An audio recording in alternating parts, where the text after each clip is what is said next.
பரிசுத்தவான்களுக்கு அடையாளம் இல்லையா? And don't we have signs for the saints? ஒரு எருமை மாட்டுக்கு அடையாளம் இருக்கிறது. And for an oxen there are signs. வரி குதிரைக்கு அடையாளம் இருக்கிறது. And for a horse there are signs. யானைக்கு அடையாளம் இருக்கிறது. For elephant there are signs. இந்த அடையாளங்களை வைத்து இது இன்ன மிருகம் என்று நாம் பகுத்தறிகிறோம். With these signs we can discern these animals. பரிசுத்தவான்களுக்கு அடையாளம் இல்லையா? And are there no signs for saints? சபையில் இருக்கிற எல்லாரையும் ஆண்டவர் அந்நாளிலே கூட்டி சேர்ப்பாரா? And will the Lord gather all the people who are in the church on that day? பலியினால் என்னோடு உடன்படிக்கை பண்ணின என்னுடைய பரிசுத்தவான்களை என்னிடத்தில் கூட்டுங்கள். Oh, gather up the saints that have made a covenant with the sacrifice unto me. துரியைச்சைகளுக்கு ஏதுவாக உடலை பேடாதே.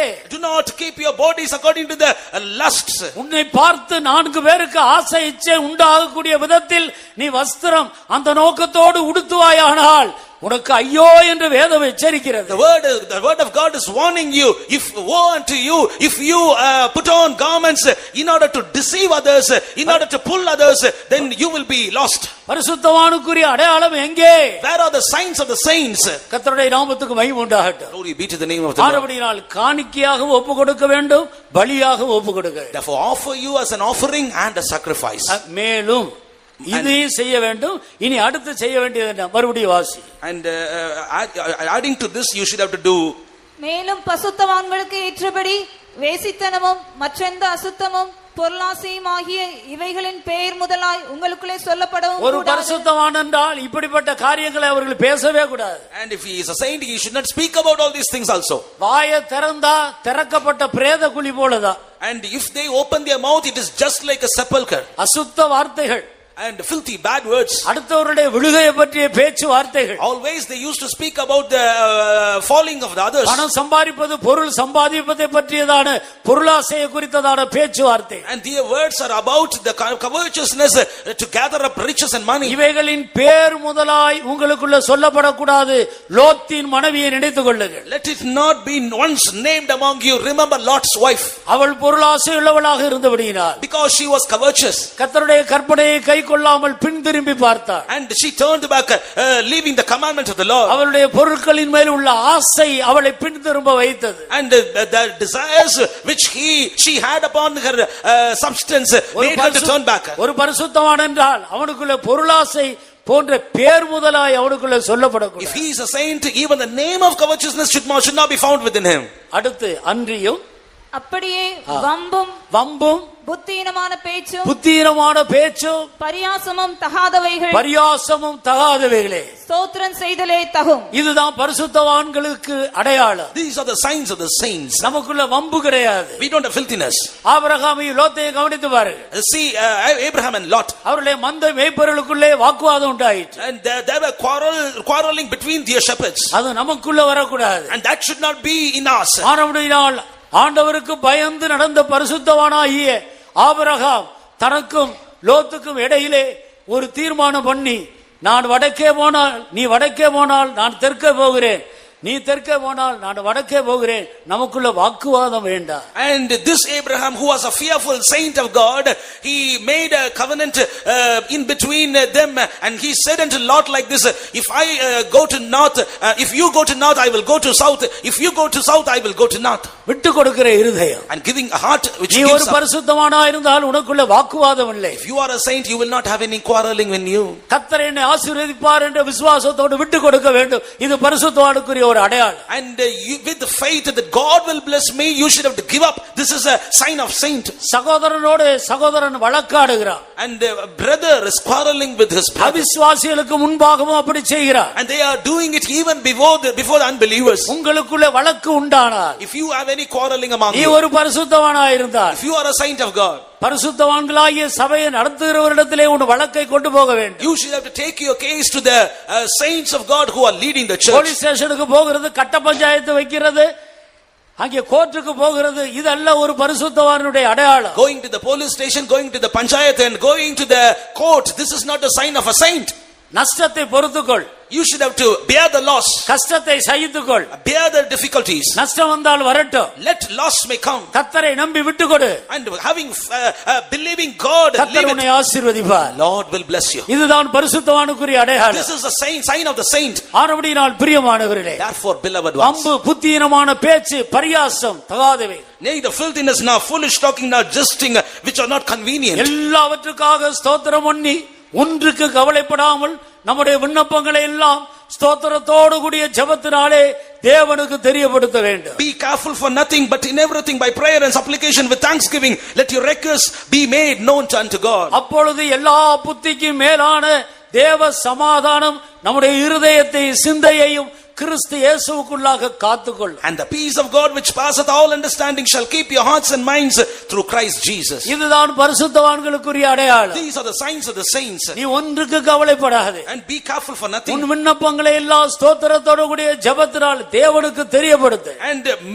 by prayer and supplication make everything to be known unto God. உன் தேவன் உனக்காக வழக்காடுகிறவர். And your God will fight for you. உன் தேவன் உனக்காக யுத்தம் பண்ணுகிறவர். Your God will quarrel for you. தேவன் உனக்காக பரிந்து பேசுகிறவர். God will intercede for you.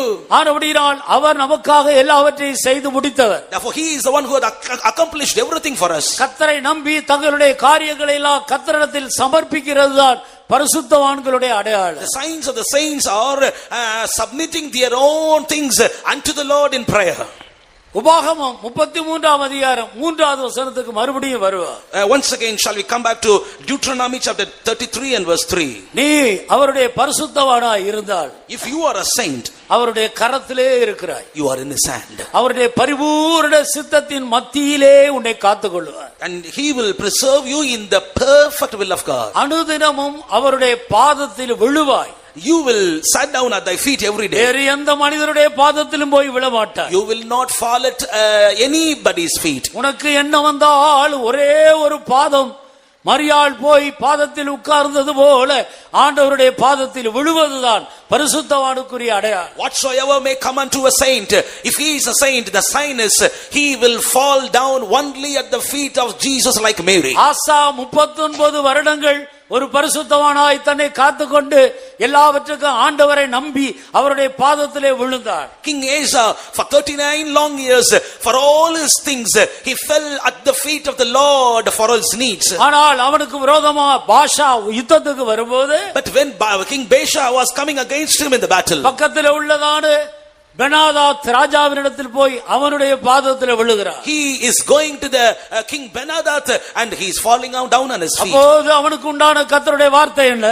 Then what was the word of the Lord to him?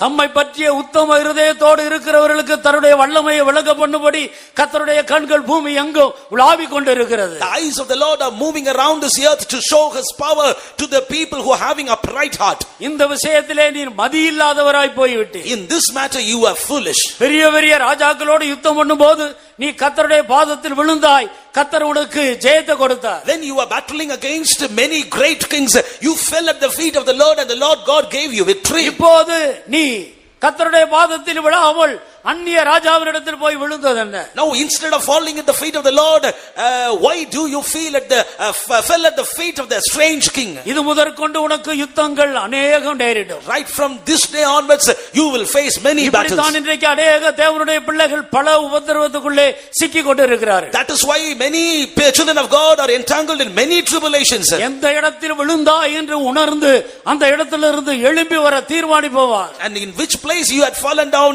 determine from that place and rise up. நீ ஒரு பரிசுத்தவானாய் இருந்தால் அந்நியருடைய பாதத்தில் போய் விழ வேண்டிய அவசியம் இல்லை. If you are a saint, there will not be any need for you to fall at any other's feet. கர்த்தருடைய பாதம் ஒன்றே போதும். And the feet of the Lord is enough for you. தனக்கு எச்சரிப்பாக கொடுக்கப்பட்ட தேவனுடைய வார்த்தையை, தீர்க்கதரிசியின் மூலமாய் கொடுக்கப்பட்ட வார்த்தையை எதிர்த்து நின்றான் ஆசா ராஜா. King Asa was resisting the words of the prophet that was given unto him through the Lord. தேவனுடைய வார்த்தையை கொண்டு வந்த, தேவனுடைய வார்த்தையை அறிவிக்கிற தேவனுடைய ஊழியருக்கு எதிர்த்து நிற்கிறார். And you are resisting the servant of God who are proclaiming the words of the Lord to you. அது நிமித்தம் அவருடைய கால்களிலே வியாதி வந்தது. And because of that he fell sick in his feet. அந்த வியாதி நேரத்திலே ஆயிலும் அவன் ஏன் இப்படி வந்தது என்று சொல்லி உணர்ந்து கர்த்தர் தன்னிடத்தில் வருவான், தன் பாதத்தில் விழுவான் என்று அவனை எச்சரிக்கிறார். And the Lord God is warning him that he will come, however he will come back to him even in his sickness. அப்பொழுது வியாதி வந்தபோது கூட ஆண்டவருடைய பாதத்தில் போய் விழாமல் அவன் பரிகாரிகளை தேடி போய் வைத்தியர்களுடைய பாதத்தில் விழுகிறார். And even in his sickness he did not come to the feet of the Lord, but he sought physicians in his life. நீ ஒரு பரிசுத்தவானா இருந்தால் வருகிற வியாதி கஷ்டங்களிலே நீ மனிதருடைய பாதத்தில் போய் விழ வேண்டிய அவசியம் என்ன? If you are a saint, when you are failing, when you are falling sick, what will be the necessity for you to fall at the man's feet? அது ஒரு பரிசுத்தவானுக்குரிய அடையாளம் இல்லையே. That is not the sign of a saint. நீ தேவ சித்தத்தின் மத்தியில் இருந்து அவருடைய கரத்தை விட்டு விலகி விடுகிறாய். If you are not in the will of God, you are moving away from the hand of the Lord. நீ கர்த்தரை விட்டு விலகி மனுஷர் மேல் நம்பிக்கை வைத்து விடுகிறாய். And moving away from the hand of the Lord, you are putting your trust on the men. அது ஒரு சபிக்கப்பட்ட வாழ்க்கை என்று வேதம் கடுமையாய் எச்சரிக்கிறது. எரேமியா